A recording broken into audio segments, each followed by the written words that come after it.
I'm Dawn Hill, host of Heart, Mind, and Purpose, a podcast where we explore what it means to live an aligned and wholehearted life.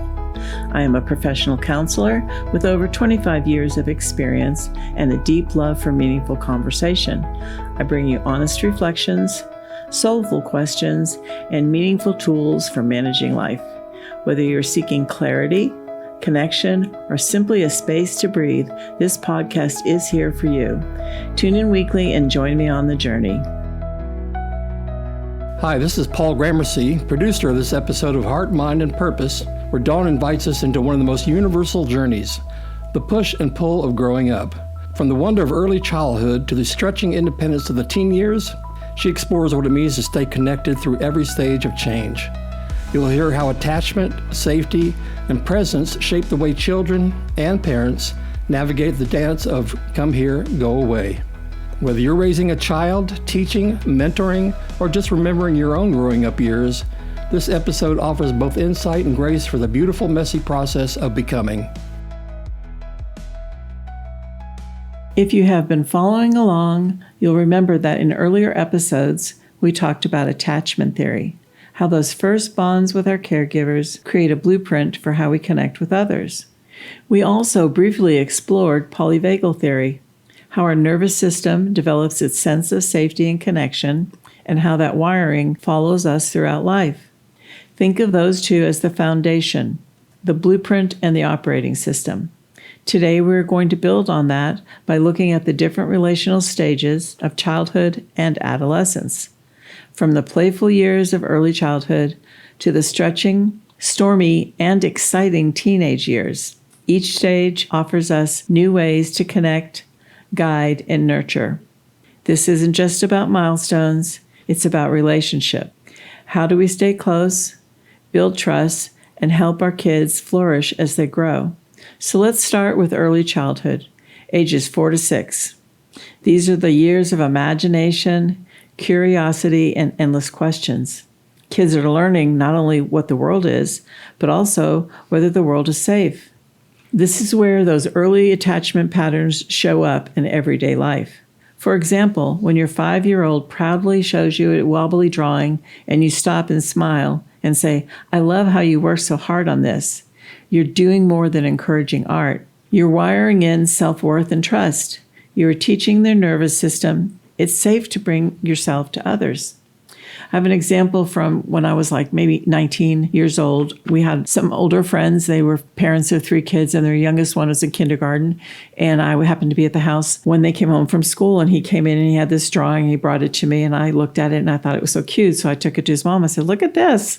And she looked at it, and she said, "Wow." And so she called him over, and then she said to him, "Tell me about your drawing." And he said, "It's our dog sleeping." And she said, "Yes, it is. But what are these H's here going up in the air?" And he just looked at her as a wise little 5-year-old and said, "Well, when people sleep, they draw Z's for snoring. And so when doggies sleep, they go, ha, ha, ha. They're panting." And I just sat there, and that has stayed with me so much because he was so proud of himself that he got to explain what the H's were for. But she just entered his world by asking him, "Can you tell me about these drawings that you're drawing? And what are these H's for?" It was just a great moment of connection to see at that age, and has stayed with me all my life since then. Kids need warmth, structure, and safety. They thrive on consistent routines and reassurance that their world is safe and secure.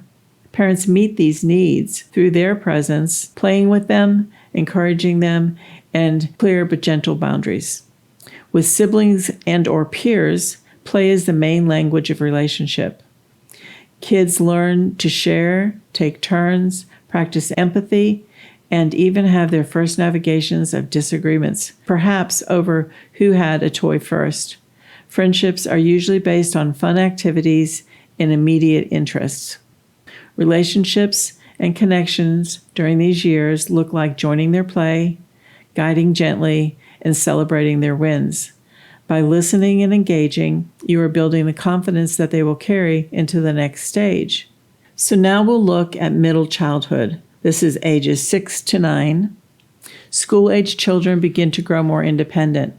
They discover new skills, make friends, and carve out their personalities. So I'd like to share a snapshot from my own life. Our daughter went to kindergarten, and the first few weeks when she would come home every day, I would sit down. She was eating her lunch and say, "So what did you do in school?" And she would tell me. But in the third week, I asked her one day, and I saw her just about to answer, but she kind of stopped and looked at me.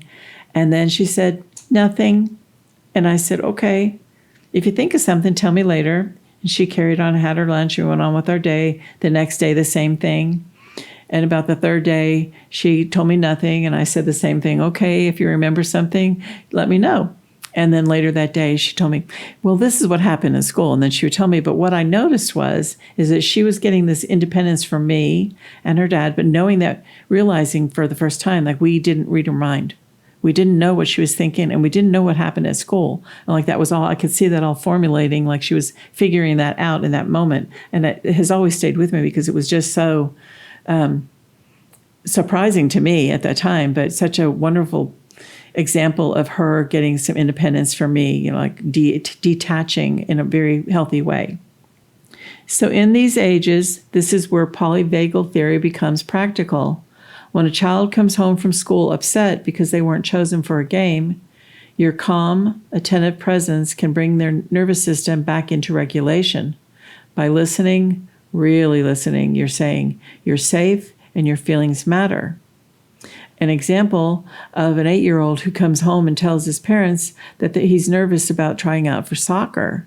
Instead of dismissing it with a "you'll be fine," you lean in and say, "I get it. Trying something new can feel scary.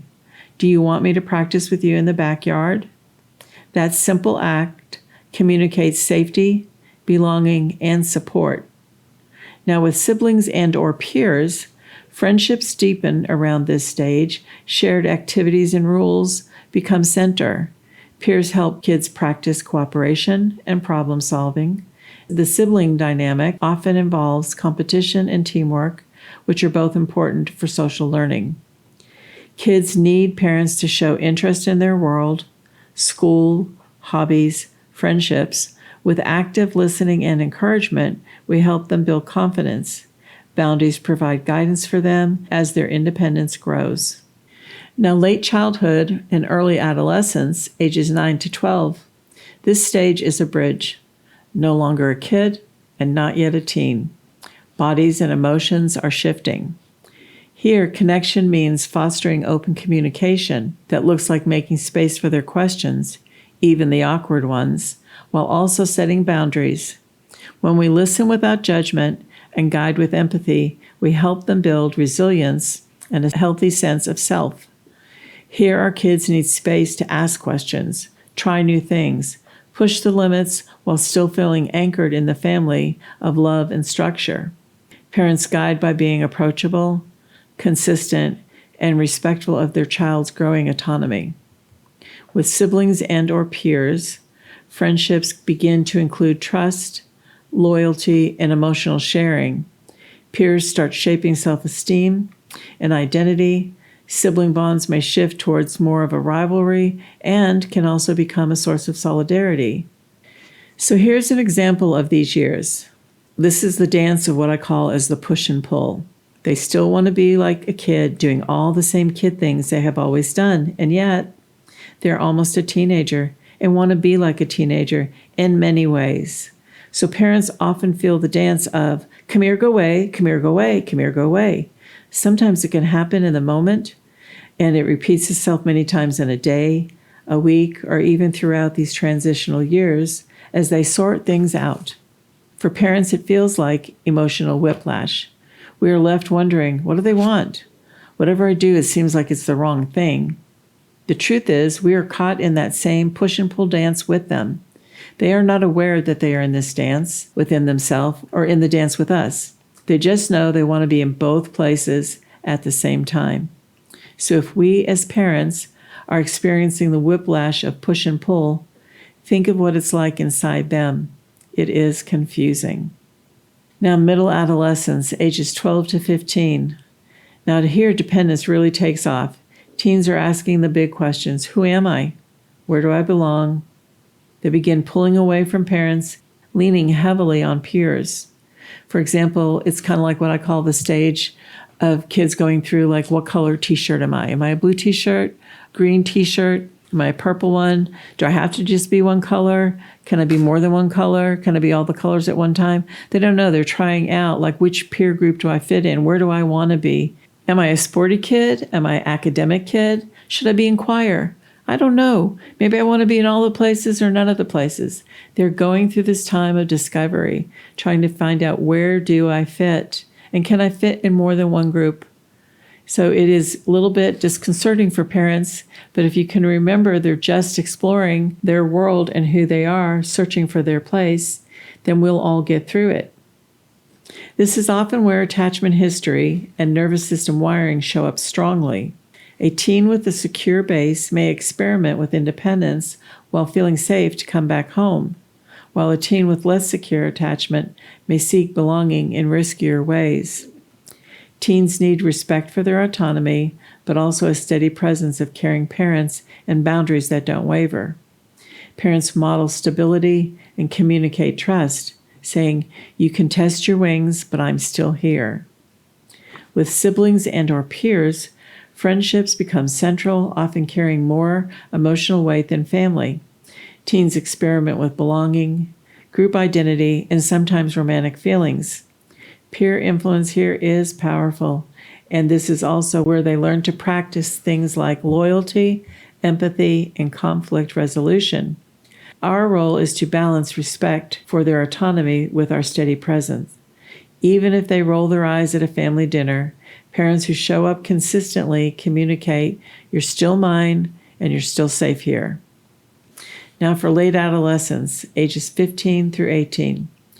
As young people step out into adulthood, the relationship matures. New connections look like trust, respect, and guidance for the road ahead. With siblings and/or peers, friendships and romantic relationships become more complex, with intimacy, trust, and identity at the forefront. Peers provide a testing ground for adult-like roles, while sibling relationships may mature into companionship and even shared understanding.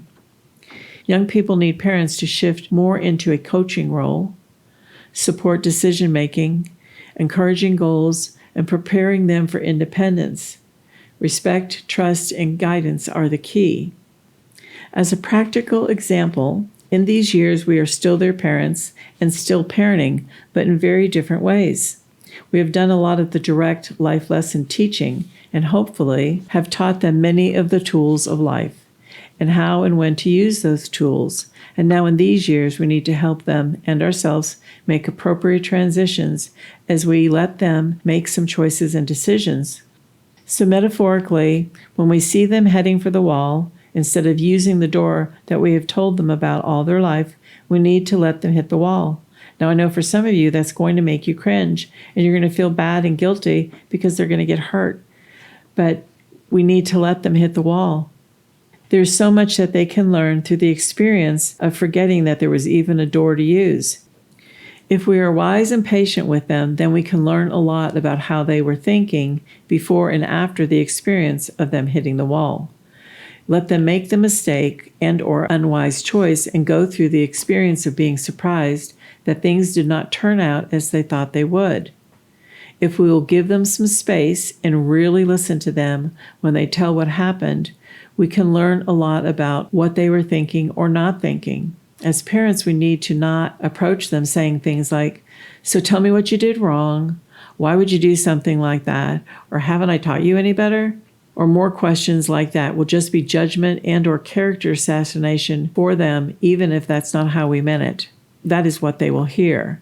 It is more about saying something like, "Well, it seems we need to talk about what just happened," then asking any of the following questions to open a door to a safe place for them to answer and talk openly with us. So here's some questions as examples.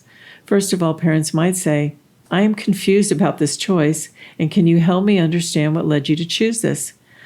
I am telling you, I use this in my own life with my kids, and I've used it through the years in parenting and family counseling, and it is very helpful. Teenagers want to help. When we say, I'm confused, will you help me? Most of the time they're going to say yes, because think back to when you were a teenager. As teenagers, we think we really do know everything and that we're smarter than our parents. So as a parent, if we're wise and we just approach it with, I'm confused about this, would you help me understand how you came to this decision? That opens a place of safety for them to help you understand. And in the meantime, they discover and understand their own thinking as they explain it to you. Another question could be, will you tell me what your train of thought was here? What led you to this decision to do, and then you fill in the blank, whatever they did. Another question could be, did you expect things to turn out this way? That's a little bit of a chuckle. And then, what have you learned through this experience? And finally, is there anything you would like to ask me or I can help you with? Very often, we as parents are going to have opinions and thoughts we want to share, and that's not a bad or a wrong thing. The important thing is when and how to share these thoughts and our wise wisdom. I will tell you how I handled it, and again, this is not me saying I did it perfectly, or this is the only approach. So I would say something like this when my teenagers were finished telling me what their thought process was and helping me because I was confused about the whole thing. And I would say, I have some opinions and thoughts about this, right? And they would say, yes. And I would say, you may not want to hear them right now, and that's okay with me. I understand that. However, if or when you decide you want to hear what I'm thinking about all of this, please come back and ask me, and I will be happy to share my thoughts with you. Now, I'll tell you that most often, my son especially took me up on the option of not having to hear what I was thinking. But he always, I can't say always, but mostly he would come back and say, whether it was a day or two later, ask me, Mom, when we were talking about that incident or whatever, I do want to hear what you have to say. I'm ready to hear. And we would be able to talk it through at that time. It left a space for safety. It left a space for him to decide when he was ready to hear what I had to say. And then I could share those opinions more like they were thoughts and it was conversational and not me kind of just being above him as the parent. I was still being the parent. I was offering him opinions and thoughts about the situation, but I was not telling him he had to agree. I can't think of a single time it did not open up a conversation. So I learned more about how he was thinking and processing things. It was very important and helpful for him to have a safe place to talk it through, and for me as a parent to know where his thinking was or wasn't. So this is just a suggestion. We really want things to be conversational, open, and we want to really listen carefully and with patience and grace. We want to give them the experience of being talked with and not talked at. This is important for both the child and the parent relationship to continue to grow. As a side note, there will be many situations when maybe there is a legal or other strong natural consequence that has occurred due to a choice or decision that your child has made, and these situations may need a more active conversation. As long as we treat them respectfully in these things, we're more likely to be helpful in this life experience. Remember back to your own teenage years and young adult years. Did every choice you make turn out just right? Your parents might have talked at you, or with you, or not at all, and only you will know which experience you had. So ask yourself, was what you experienced helpful for you, or did it just leave you feeling judged and ashamed, or invisible? The bottom line is encourage their dreams, support their decision-making, and remind them they don't have it all figured out just yet. Even as they separate, they need to know they have a safe base to return to. A final thought here. Through their teenage years, these three relational shifts will unfold at once. With family, they need space but crave stability. With friends, belonging and acceptance take center stage.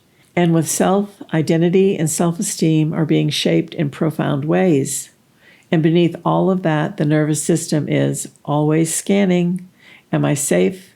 Do I belong? Am I valued? So from ages 4 to 18, our children are navigating a journey of connection, identity, and growth. When we remember foundations of attachment and the nervous system's need for safety, we will see these stages not as battles to survive, but as opportunities to deepen trust. Whether you're clapping for a 5-year-old's drawing, listening to 8-year-old's worries, or walking with a teenager through the first heartbreak, your presence matters more than perfect words. Parenting isn't always about getting it right. It's about being a steady and safe presence. Because when a child knows I am safe, I am seen, and I am loved, that's when they flourish into confident, resilient, compassionate adults we hope that they will become. Until next time, may you be kind in your heart, clear in your mind, and grounded in your purpose. Thanks for being here. Thanks for joining us for today's episode of Heart, Mind, and Purpose. If this episode reminded you of your own growing up years or gave you a new way to see the children in your life, we'd love for you to share it with someone who might need encouragement today. You can find more episodes and resources at dawnmariehill.com by clicking on the Heart, Mind, and Purpose tab. And don't forget to follow or subscribe so you never miss what's next as we keep exploring how our heart, mind, and sense of purpose all work together for a life well lived. Until next time, thanks for listening.